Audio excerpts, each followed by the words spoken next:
Hello friends, today we are going to discuss about a for loop in Python, and in that we will go through looping through a string, break statement, continue statement, the range function, else in a for loop, nested for loop, the pass statement. Hello friends, you are watching Shubham Nain channel.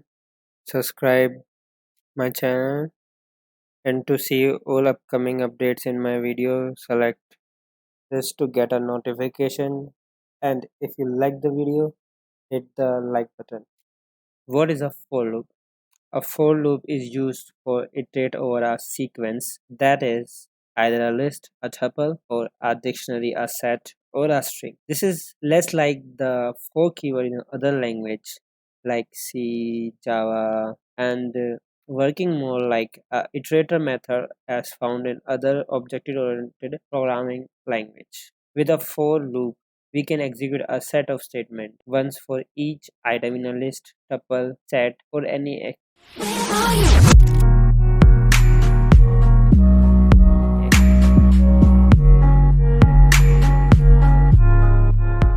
Let's see. Root equal roots in a list,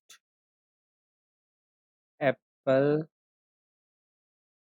comma, banana, cherry. We define these values to a variable list called roots. Let's take a keyword for x in roots. It will iterate all the element of a fruit which will going to pass in the x, and we will print it, print the x.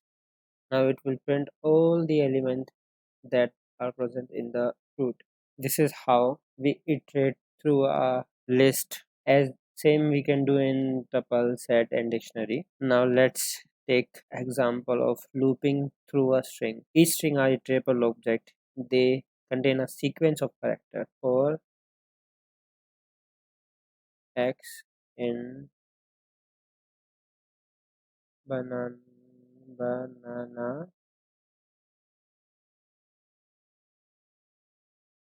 print x. In this it will pass each character to an x, and then it will print it. A break statement in a for loop. The break statement used to stop the loop before it has looped through all the item. Let's take an example for that.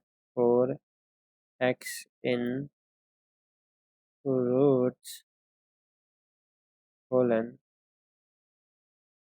print x if x equals to banana colon break. In this we will see if any variable element has an fruit name called banana, then this for loop will stop immediately. And we know that on the second, in the first index of a list, we have a element called banana.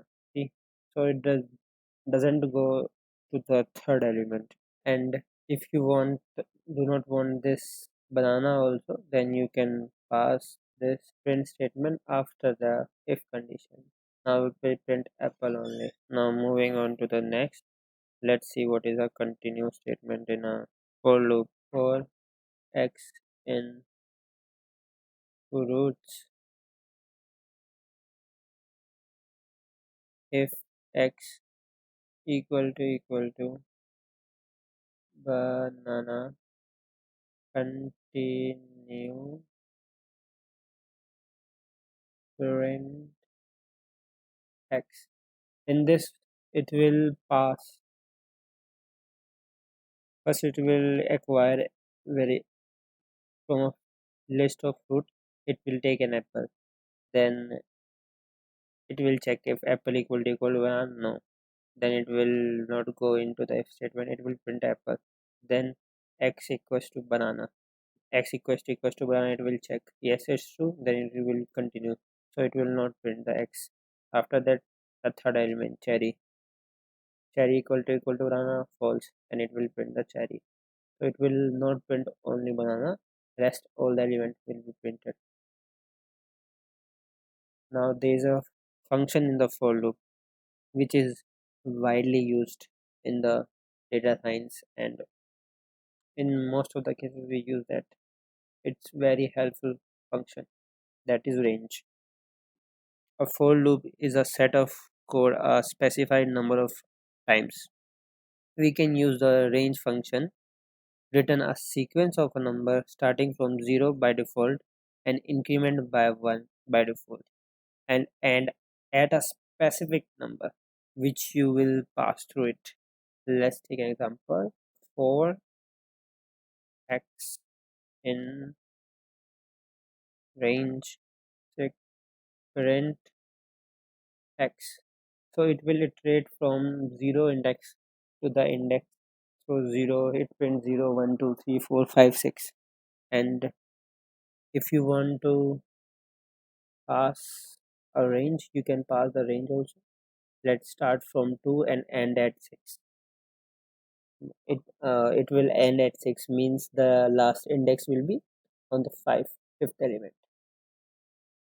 And if you want to, if the third argument you will pass, it will, if you pass third argument, it is the increment, by how much you want an increment. By default it is 1. If you will pass 2 over it, then it will print 2, 4, and let me take it up 13. Now it will, you can see 2, 4, 8. This is how you can print a 2 table or a 3 table. Let's take an example. 3, 31, step of 3.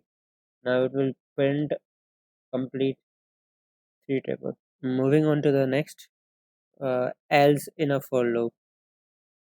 If for loop is finished, then what it will do after that? So we provide a else statement for that. For x in range 6, colon print x else print finally finished. So it will print from 0 to 5, and then it will print finally finished. Or you can write game over. Okay. And there are some cases when you find there is a list of, it's a 2D array kind of thing, just like an example, an image is a representation of a rows and column which has a single unit cell, is called a pixel. So if you want to iterate through an image, then you need a nested loop. So we have the apple list. Now we need one another list for that. Let's take adg and write it. Apple is red color, and banana is big, and cherry is tasty. Okay, let's iterate through it. For x in adj, or y in roots, parent x comma y. So it will goes like this. First it will pass and red value to the x, and in y it will pass an apple which is of on 0 index. So both 0 index will be printed. Then after that the inner for loop will end. Then y will be a banana, then it will print a red banana, and after that it will print red cherry. Then we will go to the outer for loop, and from there we will get big. Then we will print big apple, after that big banana and big cherry, and we will fall out of the loop. Then it will tasty, then tasty apple, tasty apple, tasty banana, and tasty cherry. Now there is a statement, past statement, which is used in a for loop. What is the work of that statement? For loop cannot be empty, but if you for some reason have a for loop with no content, put a past statement to avoid getting error. Okay, so if you want to avoid an error, then we pass a past statement. Let's take an example over here. For x in 0 comma 1 comma 2 pass. So see, it doesn't throw any error over here, and you can put like this: if x equals to 1 colon pass parent x. Okay, so this is all for today. If you like the video, please hit the like button and subscribe to my channel, and in the next video we will do a most important thing, that is a Python function, how to create a function, and all of the stuff. A function is very important topic in data science or in any language, because it's help you to process fast. It help you to take an argument or take an input from the another file to the file, so it require less time to do the calculation and manipulation, these kind of stuff. So thank you for watching the video. Hope you like the video. Bye bye.